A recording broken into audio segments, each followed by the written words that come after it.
राधे राधे दोस्तों, विजय ज्ञान 24 चैनल पर आपका स्वागत है। आइए जानते हैं प्रेमानंद जी महाराज के अनमोल विचार। प्रेमानंद जी महाराज को कौन नहीं जानता।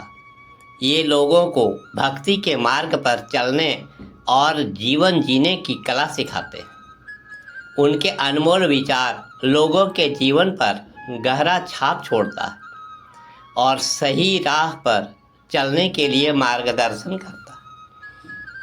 आज के समय में श्री प्रेमानंद जी महाराज अपने सत्संग और प्रवचन के माध्यम से भौतिकवादी संसार को आध्यात्मिकता और भक्ति का पथ प्रदर्शित करते हैं। प्रेमानंद जी महाराज के भजन और प्रवचन के साथ साथ राधा कृष्ण के अलौकिक प्रेम और लीलाओं की कथाएं सुनाते हैं, जिन्हें सुनकर सभी मंत्रमुग्ध हो जाते हैं।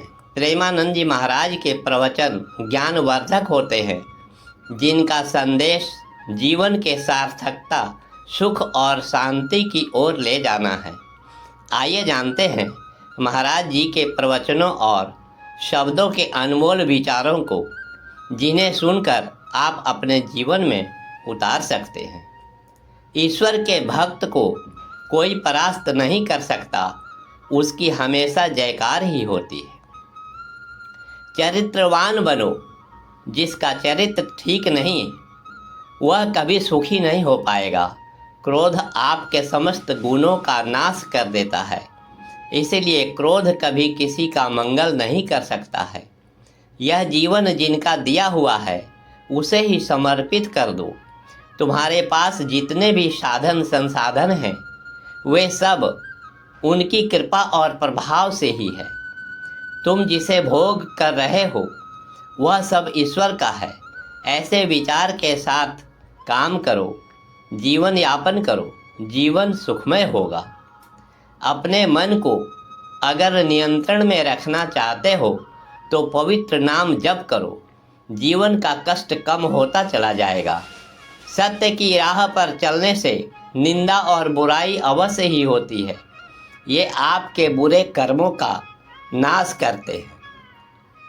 लोगों का व्यवहार आपके प्रति कटु हो या गलत हो, फिर भी आप स्वयं संयमित रहें और सदा नम्रता का व्यवहार करें। इससे आपका जीवन सुखमय होगा। आप अपने गृहस्थ जीवन में रहकर भी अपने धर्म शक्ति को बढ़ा सकते हैं। किसी भी तीर्थ स्थल में जाकर उतनी शक्ति नहीं मिल सकती है जितना ईश्वर के नाम जप करके आप अपने शक्ति प्राप्त करते हैं। गृहस्थ जीवन में रहकर अपने कर्तव्यों का पालन करना ही सबसे बड़ी पूजा है। कोई भी काम हो, आप कर्तव्य निष्ठा के साथ उसे करें, संयमित रहें, ईमानदारी से काम करें। उससे बड़ी पूजा कोई नहीं। केवल भगवत भजन और ईश्वर का आश्रय ही दुख और पीड़ा में मन को स्थिर रख सकता है। जो हमेशा भूत और भविष्य की चिंता में लीन रहता है वह अपना अनमोल वर्तमान भी खराब कर लेता है। किसी को क्षमा कर देने वाला ही महान होता है, क्रोध करने वाला कभी नहीं। पूर्व जन्म में किए गए पाप कर्म ही असफलता के रूप में सामने आते हैं। इसे किसी भी हाल में स्वीकार करना ही पड़ता है। इति शुभम। वीडियो देखने के लिए आपका बहुत बहुत धन्यवाद। ईश्वर की कृपा सदा आप पर बनी रहे। मिलते हैं फिर नेक्स्ट वीडियो में। धन्यवाद।